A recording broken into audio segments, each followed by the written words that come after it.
Hi, എൻ്റെ വീട്ടിലേക്ക് എല്ലാവർക്കും സ്വാഗതം. ഇന്ന് ഞാൻ ഉണ്ടാക്കാൻ പോകുന്നത് സ്നാക്സാണ് കേട്ടോ. നമ്മുടെ വീട്ടിലുള്ള ഐറ്റം കൊണ്ട് ഉണ്ടാക്കുന്നത് തന്നെയാണ് കേട്ടോ. നമ്മുടെ ചോറ് വേവിച്ച് അത് ഭക്ഷണമൊക്കെ കഴിക്കൽ കഴിഞ്ഞിട്ട് ബാക്കിയുണ്ടെങ്കിൽ നമുക്ക് ആ ചോറ് നമുക്ക് വേസ്റ്റാക്കി കളയണ്ട.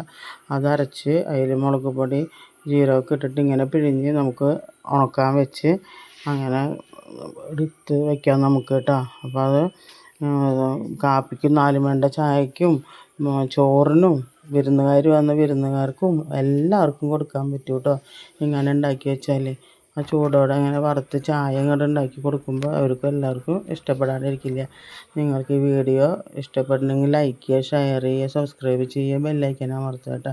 പിന്നെ എൻ്റെ വീഡിയോ മുഴുവനായിട്ടൊന്ന് കാണണം കേട്ടോ. അപ്പോൾ നിങ്ങളിങ്ങനെ ഓരോരുത്തരും ഇങ്ങനെ ചെയ്ത് നോക്കുക. നല്ല ടേസ്റ്റാണ് കേട്ടോ. ഇങ്ങനെ സിമ്പിളാണ് ഈ സ്നാക്സ് ഉണ്ടാക്കാനായിട്ട്. അധികം ചിലവൊന്നുമില്ല. ചോറ് മാത്രം മതി, വേറെ ഒന്നും വേണ്ട. അപ്പോൾ ഓക്കെ, താങ്ക് യു.